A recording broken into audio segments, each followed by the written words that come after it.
Hi everyone, hope you are doing well.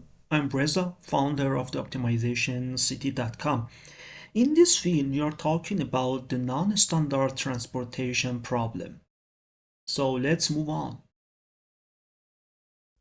Solving a non-standard transportation problem have other cases we discussed in this slide. In the transportation algorithm, the basic assumption is that the total supply is equal to total demand. However, in the case where this assumption does not hold, we can modify as we discussed in the earlier slide. There are other non-standard forms for transportation problem to consider. One example is an impossible cell situation where it's extremely difficult to transport goods between a specific origin to a specific destination.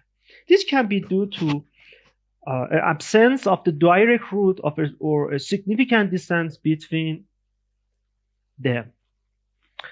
Another non-standard form occurs when the supply capacity at the origin falls within a certain range.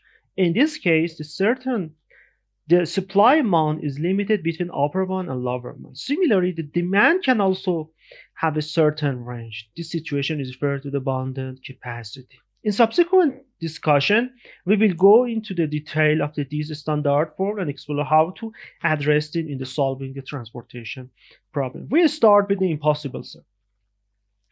In the real world, there are instances where it's not feasible to transport goods from a specific origin to a specific destination. To deal with this situation, the transportation problem, we assign a cost value of M to the corresponding cell in this transportation table. Here, M represents a large number that show the cost of the transportation of the single unit of goods. In the transportation method, cell with the cost value of M are left unassigned because the objective function is going to minimize the cost. Consequently, the variable associated with such a cell remain non-basic in the final table. This approach ensures that the algorithm focuses on finding the most cost-effective route while disregarding the impossible ones.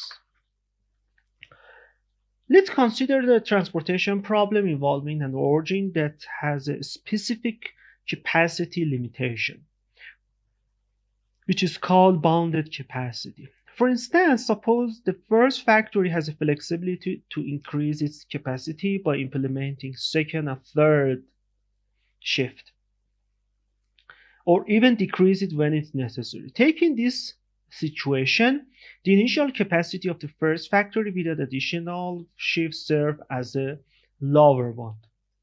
Let's introduce a modified table that accounts for upper bound of the capacity in the case of the new production line 1-2 here. The lower bound remains the same as the main capacity without any additional shift. However, the upper bound reflects the previous cost value and the supply amount correspond to the difference between this upper and lower bound, which is 200 in this case. Incorporating a new source increases the supply beyond the demand and required inclusion of a virtual node. It's important to note that the virtual cell in row 1 is considered impossible and is assigned a cost value of M. This ensures that the supply node 1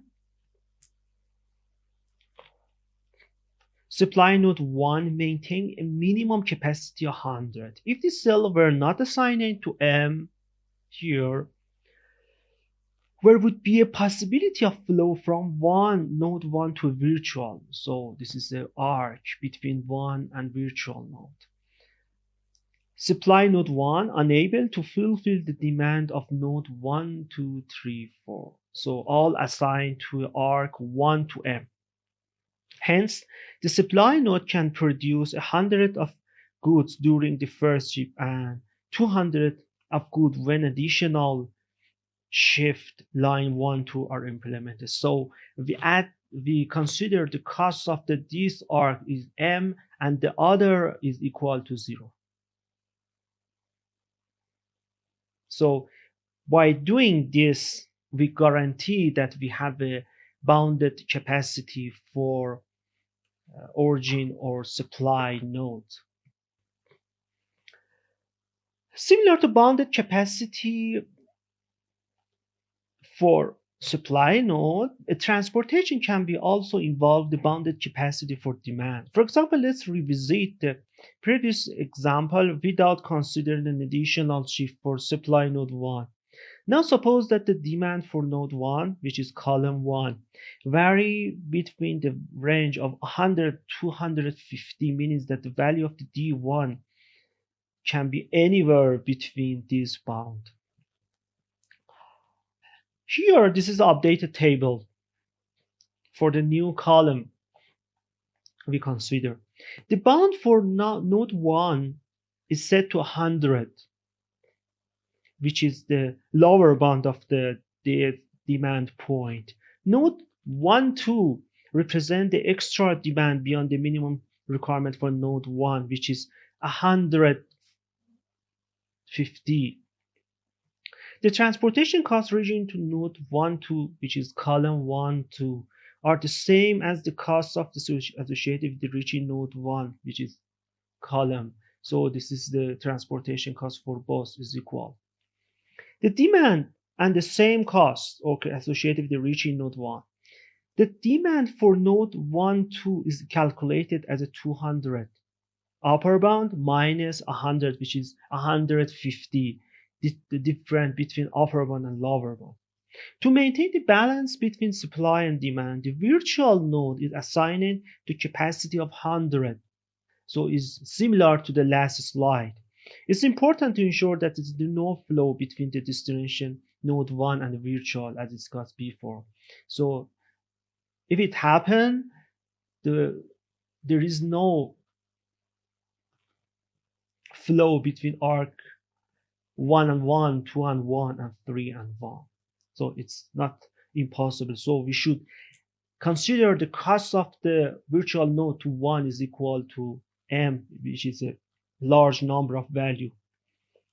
To achieve this, the cost corresponding call is set as m. Why m? Well, if a flow were allowed from the virtual node to 1, it would be imply a flow that does not actually exist. So that's not actually, this is the virtual node. This would be result in the node 1 and node 1 2 sending a total of 150 of units flow, exceeding the lower bound. Moreover, there would be a value between the lower bound and upper bound. So it's not impossible to get the value between 100 and 150. If we don't set the cost value of the node, virtual node to 1 is equal to m. By setting the cost of the distal as m, we guarantee that the minimum input for node 1 remains at a unit of 100. Let's examine the transportation problem with the production with the different cost present here. It's too simple.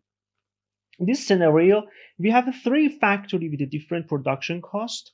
This cost differ due to the factors such as the labor expense, equipment cost, and raw material price. Our objective is to distribute the production output from this factory for among the 4 warehouses in the manner of the minimum, in the manner that minimize the total cost of production as well as the transportation. If we assume that the production cost per unit of 3 factories is 50, 62, and the 44 respectively, the total cost will be determined by adding the production cost to the transportation cost for each unit.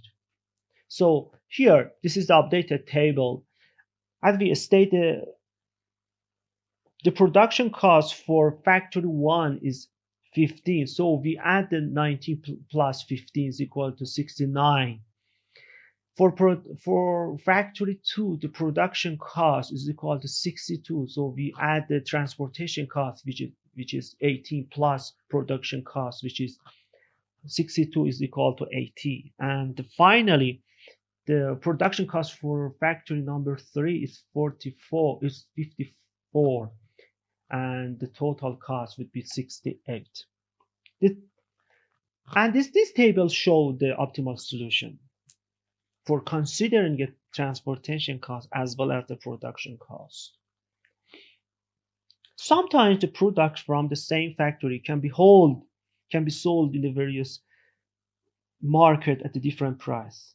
Let's consider the previous example where the distributed product from the three factory and four warehouse. In this case, the selling price per unit of each warehouse is equal to 100, 105, 110, and 115.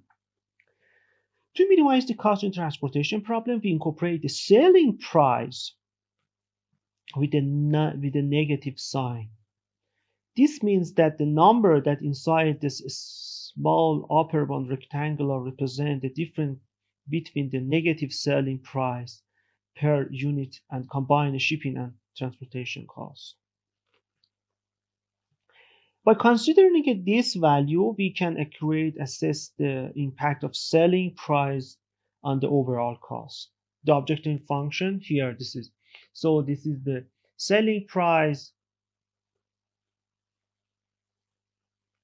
in destination 1, and this is the selling price for this at warehouse 2, and this is the selling price at uh, warehouse 3. So here, by considering the value, we can accurately set the impact of selling price on the overall cost. So the selling price is as a benefit and the transportation and production cost as a cost. So they should have the different sign. The objective function remains to find optimal distribution that minimizes the total cost, and the price, selling price, we should consider as a minus in the calculating the total cost, because the selling price is a profit, total cost. And so we solve this transportation problem that we consider the transportation cost, production cost, and selling price.